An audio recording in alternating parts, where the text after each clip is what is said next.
Welcome to Variant One Shot. As promised in a past episode, today I'm going to give you my thoughts on the new Ghostbusters film. And just so you guys know, this is going to be a spoiler-free review, so I'm not going to ruin any major plot points or twists. With that said, I'm going to start this off by telling you the things I didn't like and then telling you everything I did like, as a palate cleanser of sorts. Now, as you guys learned in our Evolution of Ghostbusters episode, I'm a pretty big Ghostbusters fan. I even dressed up like one. And I loved the movies growing up. I had all the toys and I would run around the house pretending I was an actual Ghostbuster. Meaning this franchise has a special place in my heart. So there were certain things I would have liked to see with this movie. Now obviously the movie was always going to be different and they're making Ghostbusters for a new generation, but at the same time I wanted them to pay tribute to certain things in the original franchise. With that said, my biggest gripe with this film is that the movie is a complete and utter reboot, which means the first Ghostbuster films never happened. So in this movie there was no previous Ghostbusters, like ever. These 4 new Ghostbusters are the only Ghostbusters to have ever existed, which really bummed me out. It's like they stripped the guts from the franchise I loved so much for so many years.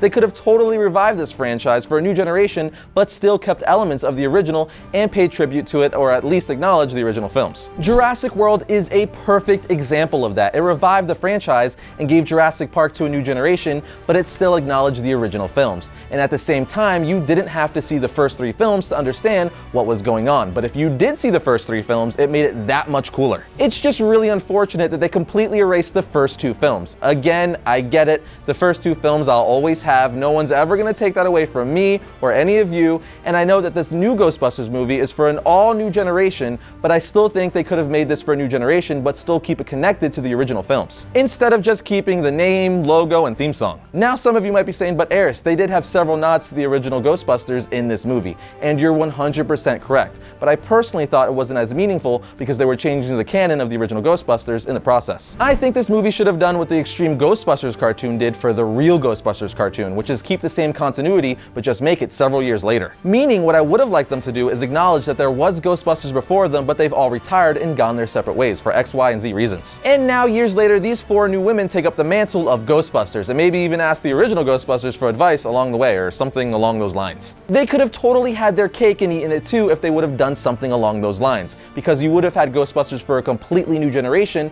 but you also would have pleased all the diehards who loved the Ghostbusters back in the 80s. But that's my biggest gripe. There is some other little things I didn't like, but enough of the bad. Let's start making it a little more happy up in here with the good. The film was really fun, which is what you want from a Ghostbusters movie. Like, I'm not looking for this amazing drama with a deep story. I just want to see people bust ghosts and laugh along the way. And this movie made me do exactly that. The whole cast is pretty hilarious, especially Leslie Jones, who plays Patty. She had me laughing a lot. That one scene in the trailer where she has that green ghost on her shoulders, freaking hilarious. Melissa McCarthy was also great, and if you haven't seen her in Spy, you need to do that. You won't regret it. Kristen Wiig is also fantastic, she pretty much always is, and Kate McKinnon was funny as their quirky brains of the group. The ghosts in this movie are amazing. It's just such a cool style. I know they kind of look like they're from a Scooby-Doo movie, but I love it. Like, they're these terrifying zombie ghoul ghost things, but then they put bright blue or green colors over them to make them look all bright and vibrant. I personally think it just makes them look really cool. I know they took that idea from the original Ghostbusters movie because, you know, Slimer is bright green along with other colorful ghosts in the originals,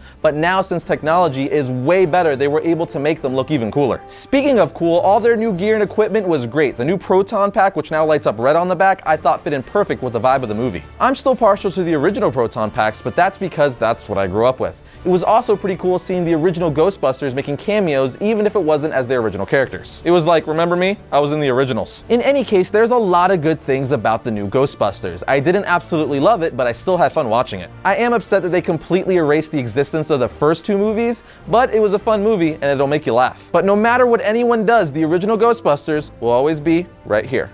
Well, actually, probably like right here, because that's where it technically is. But before I go, I do want to thank my friends over at the Lost Toys for letting me use their neutrino wand and ecto goggles for the Ghostbusters skit I did with the Film Riot crew. So if you want to see me busting some ghosts, be sure to check out that video. It's a crossover that we did with them. So first watch the Evolution of Ghostbusters episode we put up yesterday, and then watch the Film Riot episode, and it'll put it all together. I'll put the link for that in the description below. But again, big thanks to the Lost Toys for letting us borrow some of their awesome Ghostbuster prop replicas. If you are interested in collectibles or toys both vintage and new, and you live in the Dallas-Fort Worth area, definitely check out their shop. I hang out there from time to time because they're extremely nice and have a great selection of toys and all things nerdy. I'll put the link for their Facebook page in the description below, so you can check out their store. It's awesome, I promise.